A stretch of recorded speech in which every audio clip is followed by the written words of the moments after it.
우리 하나님 아버지와 주 예수 그리스도로부터 오는 은혜와 평강이 여러분들과 함께 하시기를 바랍니다. 우리 옆사람, 앞사람들과 함께 인사하실 때에 할렐루야 우리 주님 부활하셨습니다 인사하시겠습니다. 할렐루야 우리 주님 부활하셨습니다.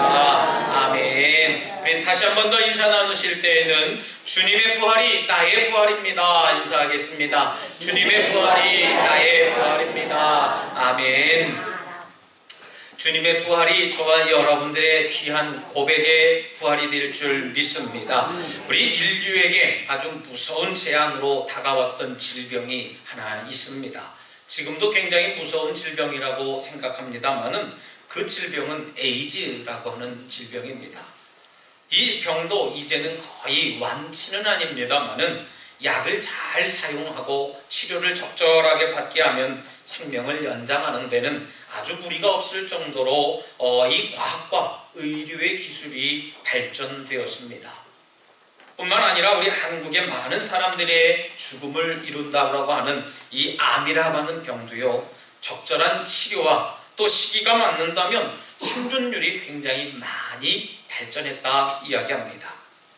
지난 이 한 세기 동안 약 100년, 200년 가까이 우리 이 시간 동안에 많은 인류는 많은 민류가 탄생하면서 지내왔던 많은 시간들보다도 아마 수십 년, 수백 년, 수천 배나 더 많은 발전을 가져가 왔다고 많은 사람들이 평천을 합니다.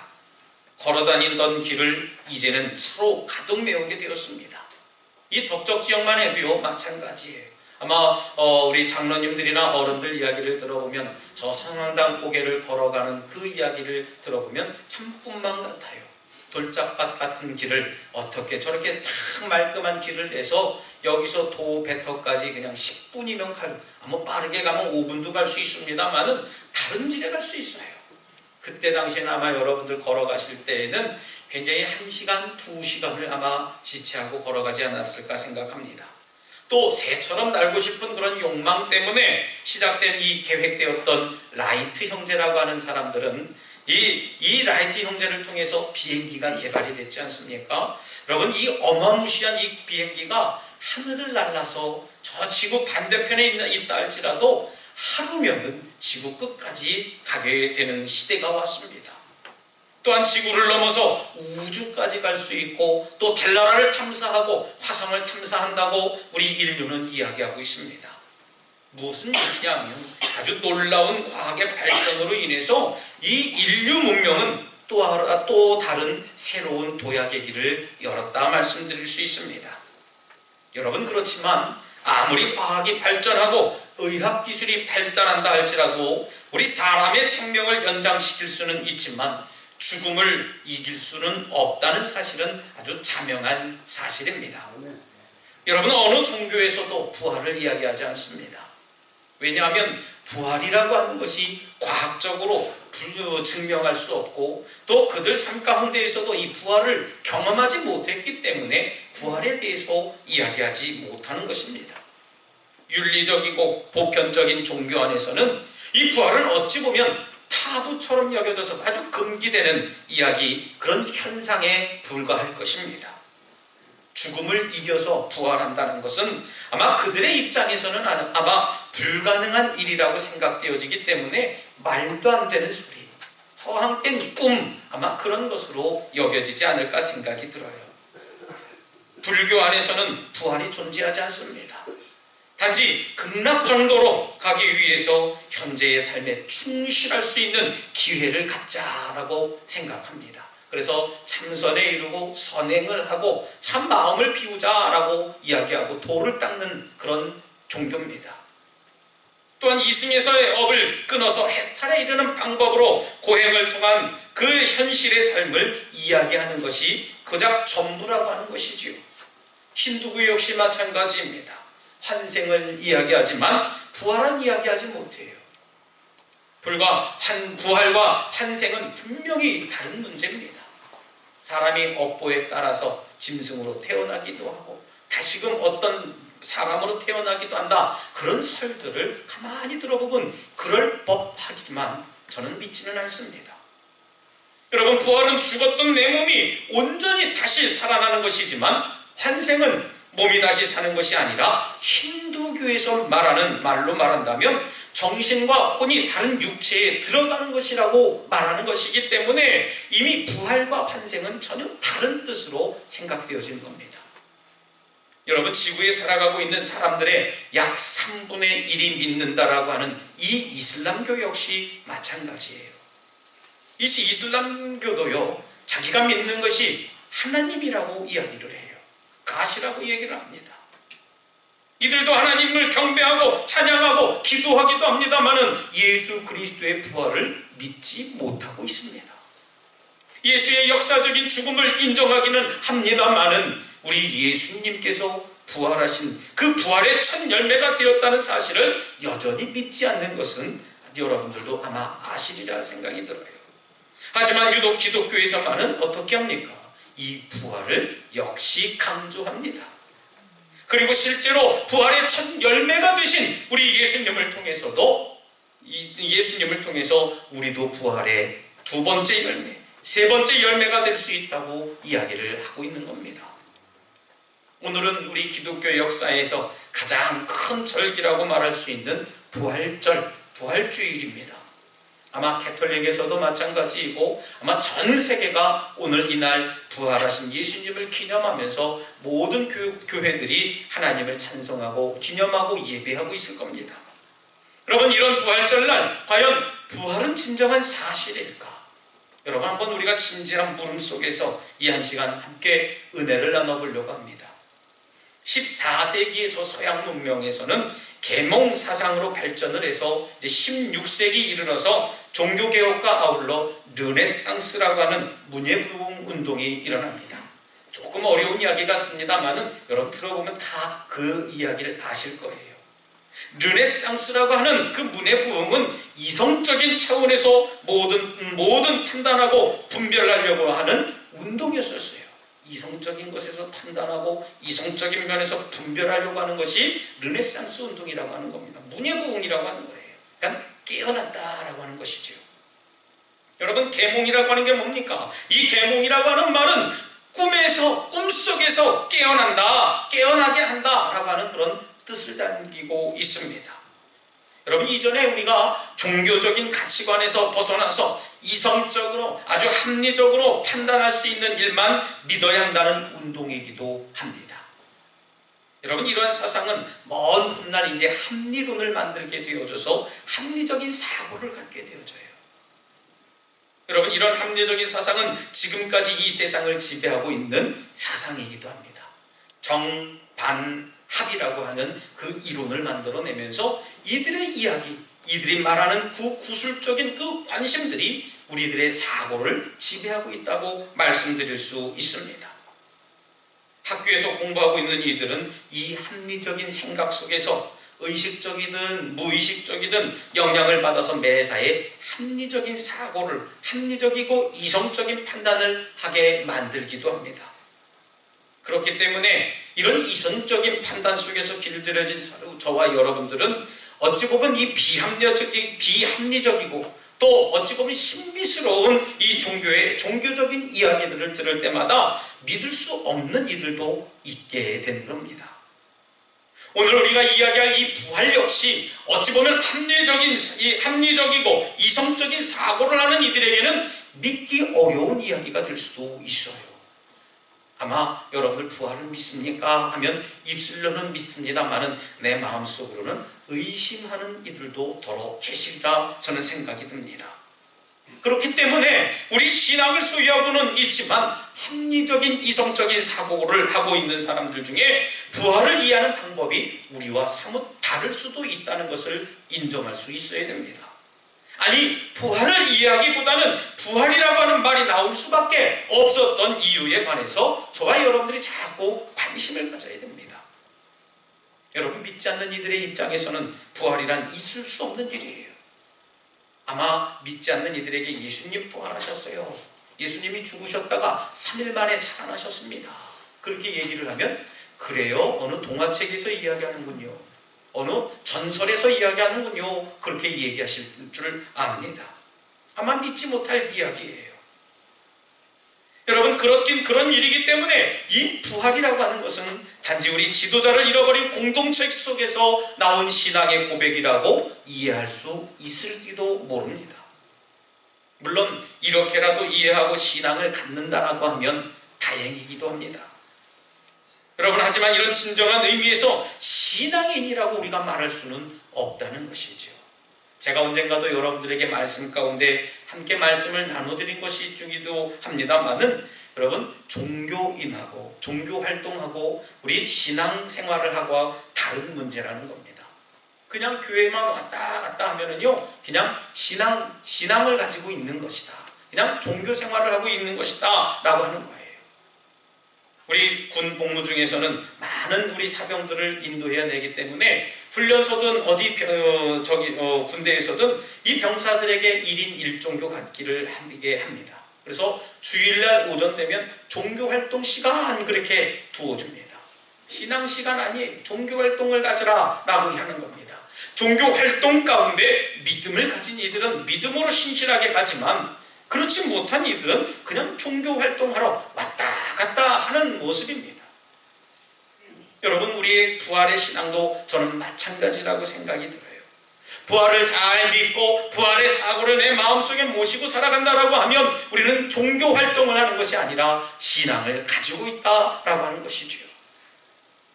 여러분, 저와 여러분들이 이런 것들을 믿고 따라가기 위해서 오늘 이 시간 저와 여러분들이 믿음을 가지고 또 예수 그리스도의 부활의 사건을 내 마음속에 주인으로 모시기 위해서 내 믿음을 고백하고 나아가는 것인 줄 믿습니다. 초대교회 기독교인들은 그들의 신앙 고백을 보면 그렇게 고백을 했어요. 고린도전서 15장에 말씀합니다마는 그리스도께서 성경대로 우리 죄를 위하여 죽으셨다는 것과 또 그가 사흘 만에 다시 살아나셨다는 그 고백은 예수님께서 십자가 그 사건 이후에 약 2년에서 8년 사이에 나타난 신학자들의 고백이라고 하는 거예요. 제가 왜 이 말씀을 드리려고 하냐면요, 우리는 여러분들 아까 예배 시작 즈음에 우리 사도신경이라고 하는 신앙 고백을 드리면서 우리의 믿음을 하나님께 고백했습니다. 아마 어떤 분들은 한자 짚어가면서 정말 전능하사 천지를 만드신 하나님 아버지를 내가 믿습니다 하면서 고백하는 이들도 있지만요, 어떤 이들은 아마 주술적인 것으로 전능하사 천지를 만드신 하나님 아버지를 내가 믿습니다 하면서 고백했을지 몰라요. 여러분, 어떤 사실이 전설이나 신화로 발전하는 데에는요, 수십 년, 짧게는 수십 년, 길게는 아마 수백 년, 수천 년 시간이 필요하다고 학자들은 이야기합니다. 그것이 전설이에요. 그것이 신화입니다. 그건 역사입니다. 이야기할 때는요, 어제의 일을 역사라고 얘기하지 않아요. 아마 여러분들 작년의 일을, 지난 우리 2018년도에 있었던 일들을 여러분들 역사라고 이야기하는 분들 계십니까? 그냥 여러분들 과거에, 작년에, 아마 옛날에 이렇게 표현했을지 몰라요. 하지만 우리가 공식적으로 역사다, 그것은 정말 우리가 인정할 만한 신화다라고 이야기할 때는 아마 수백 년이 지나야 그것이 역사로 남는다는 것이죠. 여러분, 종교학자들이나 다른 학자들이 이야기하는데 약 2년에서 8년 걸린 이 예수 그리스도의 십자가 부활 사건을 우리가 고백하고 있다는 거예요. 여러분, 이 사도신경은요, 우리 학자들이 만들어낸 우리 많은 것을 집다성해서 신앙을 고백하는 내용이기도 합니다만은 예수님이 부활하시고 승천하신 다음에 약 8년 후에 만들어진 신앙의 고백입니다. 여러분, 이 사실만 봐도요, 예수 그리스도의 부활은 진짜 사건인 줄 믿습니다. 여러분, 복음서 기도서에 기록되었을 때에도 마찬가지예요. 예수님을 직접 본 이들과 더불어 부활을 목격한 수많은 제자들이 진실로 살아있었다라고 하는 겁니다. 예수님의 부활을 조작하거나 은폐하려고 한다면 할 말은 없습니다만은, 아마 그들이 예수님의 죽음과 부활을 목격하지 않았다면 어떻게 한결같이 자신의 목숨을 버리고 예수 그리스도의 복음을 증거하기 위해서 그렇게 살아갈 수 있었을까 저는 생각해 봅니다. 여러분, 가짜라고 생각해 보세요. 가짜라고 한다면 내 생명을 바꿀 만큼 그것이 귀중하겠습니까? 아니요. 일제치하에도 마찬가지입니다. 신사참배를 우리가 거부했던 우리 목사님들이나 믿음의 선배들을 우리가 기억할 거예요. 잠시만 뒤로 하고, 아 그렇습니까? 내가 신사참배 잠깐 하고요, 예수님께 회개하면 되겠지요 하고 그렇게 양쪽에 걸쳐서 신앙생활 하셨던 그런 분들이 아니에요. 아니면 아니고 이 길이 진짜다 했을 때 그 길로 갔던 믿음의 선배들을 한번 생각해 보세요. 그들의 믿음이 정말 진실되었다면 예수 그리스도의 복음과 이 부활의 사건은 우리들 삶 가운데 진실이라고 하는 사실을 우리가 믿을 줄 믿습니다. 여러분, 심지어 베드로는 십자가 형틀을 거꾸로 매달아서 순교하게 되었습니다. 또 우리 스데반 집사님은 돌에 맞아 죽어가면서 예수 그리스도의 사랑과 복음을 증거했습니다. 수많은 예수님의 제자들은 복음서가 쓰여진 전후로 목숨을 내어 걸고 예전에 십자가에서 죽으셨던 나사렛 예수 그리스도시고, 또 그분은 죽음에서 사흘 만에 부활하신 분이다 라고 하는 것을 증거하고 보여줬습니다. 여러분은 어떻게 그럴 수 있었을까요? 만약에 부활 사건이 거짓말이고 부활 사건이 신화이고 역사적인 그냥 그 전설이다 라고 했다면 어떻게 내 생명을 걸고 그 복음을 증거하며 외칠 수 있었느냐라고 하는 거예요. 어찌 보면 합리적이고 이성적으로 생각할 때에 불가능한 일이라 생각될 수 있습니다. 오늘 성경을 보니까요, 예수님의 부활을 목격한 사람들이 나옵니다. 베드로와 이름을 알 수 없었던 여러 명의 제자들, 또 그리고 막달라 마리아가 예수님의 부활을 목격했어요. 베드로와 또 한 명의 제자는 빈 무덤을 가서 보았지만 예수님이 부활하셨다는 생각을 못합니다. 예수님의 부활을 하셨을까? 이런 의심조차 하지도 못했어요. 하지만 막달라 마리아는 부활하신 그 예수님을 보고 그와 이야기도 하게 됩니다. 예수님을 뭐라고 생각했습니까? 동산지기인 줄 알았다고 성경은 이야기해요. 만약에 당신이 우리 예수님을 다른 곳에 두었다면 나에게 얘기해 주십시오. 내가 가서 그 예수님을 내가 받겠습니다 했더니 예수님이 이 마리아의 이름을 인격적으로 부릅니다. 부활하신 예수님을 직접 좀 받은 마리아는 이제 곧바로 제자들에게 갑니다. 제자들에게 달려가서 모든 제자들에게 예수님의 부활 소식을 이야기해요. 우리 주님이 다시 살아나셨습니다 외쳤습니다. 부활하신 주님을 직접 봤던 막달라 마리아가 증언하지만 결론은 어떻습니까? 냉담냉소였었어요. 그 어떤 사람들도 믿어주지 않았습니다. 하지만 우리 예수님께서는 부활하셔서 제자들에게 나타나실 때에 부활을 목격했던 이 막달라 마리아의 그 마음이 어땠겠습니까? 거봐, 내 말이 맞지 않았어. 예수님은 부활하셨잖아. 예수님은 내가 말한 것처럼 부활하셨다는 거야. 아무도 믿어주지 않았던 그 상황에서 혼자 가슴앓이 했던 마리아의 마음을 한번 생각해 보세요.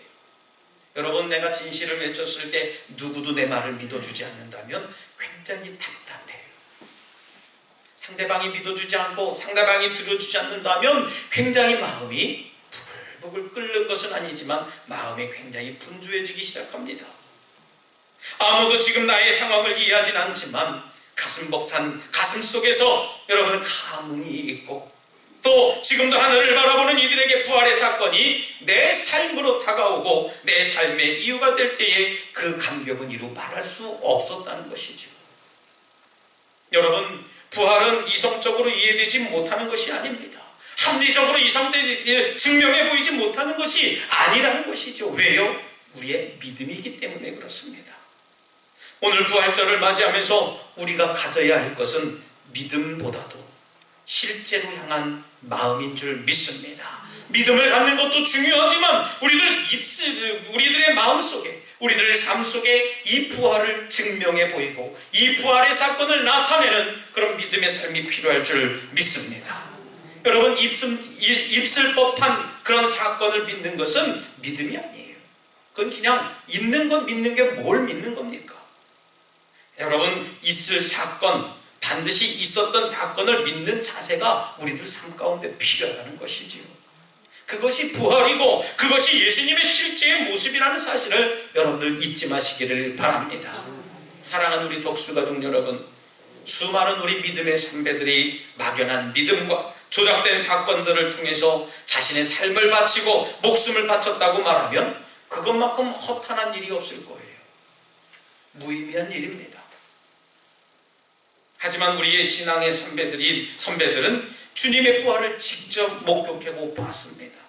직접 본 그 일로 인해서 자신의 목숨까지도 버리지 않았을까 생각해봐요. 여러분, 조작된 건 오래가지 않습니다. 아무리 잘 숨겨놨다고 해도요, 언젠간 드러나게 되어져 있습니다. 여러분, 뉴스를 보면 깜짝깜짝 놀라지 않습니까? 어떻게 그것을 다 찾아낼 수 있을까? 어떻게 그런 사건들이 은폐될 법한데 어떻게 그게 드러날 수 있을까? 여러분, 진실은 언젠간 드러나게 되어져 있다는 것입니다. 2000년이 지난 지금 아직까지 주님의 부활을 믿고 이 시간 함께 예배드리는 우리들의 모습은 진실을 향한 몸짓임에 자명한 사실입니다. 여러분, 부활의 첫 열매가 되신 우리 주님은 우리에게 부활의 두 번째 열매, 세 번째 열매가 되시기를 간절히 원하고 계십니다. 과연 우리 주님이 오실 때 우리의 몸이 어떻게 될까요? 오늘 하루 난 과연 주님이 오시는 그날 부활의 몇 번째 열매가 될지를 생각하는 그 한 시간이 되시기를 소망해 봅니다. 그리고 주님의 부활이 지금 나의 신앙에 어떠한 영향력을 미치는지 가슴속 깊이 생각해 보시기를 부탁드리겠습니다. 바라기는 저와 여러분들의 입술의 고백이, 마음의 고백이 주님은 부활하셨습니다 라고 하는 고백하는 거룩한 하루가 되시기를 부탁드리겠습니다. 주님의 부활이 우리에게 소망을 주시고 우리에게 살아갈 희망이 될 줄 믿습니다. 특별히 바라기는 여러분들 모두 부활의 주님을 깨닫고 또 여러분들의 삶 속에서 분명하게 부활을 증명해 보이는 여러분들 삶이 되시기를 다시 한번 주님의 이름으로 축원합니다. 이 시간 함께 결단의 기도를 드릴 때 주님의 부활이 나의 부활이 되게 하시고 주님의 부활을 내 삶이 믿고 내 삶으로 나타내 보이는 믿음을 갖게 하여 주시옵소서라고 잠시 결단의 기도를 드리겠습니다. 할렐루야. 사랑과 은혜가 충만하신 하나님 감사합니다. 주님의 부활이 나의 부활이 되게 하시며 주님의 부활을 내 삶이 온전하게 믿고 따르는 삶을 살아가게 하여 주시옵소서. 주님, 내 삶을 통하여서 하나님께 영광과 존귀와 찬송을 높여 드리기를 원합니다. 내 입술로 고백하게 하시고 내 마음으로 믿으며 내 삶으로 증명해 보이는 그런 믿음의 삶을 살아갈 수 있도록 주님 축복하여 주시옵소서. 신실하신 하나님 바라보기를 사모합니다. 내 생각과 내 계획함이보다도 하나님의 이끄심으로 하나님의 승리로 살아갈 수 있도록 인도해 주시옵소서. 주님 도와주실 줄 믿습니다. 아버지 믿습니다. 역사해 주시옵소서. 전능하신 하나님 감사합니다. 저희들이 주님의 부활을 믿노라 하지만 실상은 여전히 두려워하며 여전히 의심하고 있고 여전히 떨고 있습니다. 하지만 주님, 이제부터는 주님의 부활을 온전히 믿고 의지하며 그 부활의 사건이 내 삶의 이유가 되는 그런 사건이 되게 하여 주시옵소서. 주님의 부활이 나의 삶의 모든 것이 되게 하시고 내가 믿는 예수 그리스도께서 부활하셔서 우리와 함께 하시는 그런 믿음을 갖게 하여 주시옵소서. 예수님 이름으로 기도드리옵나이다. 아멘.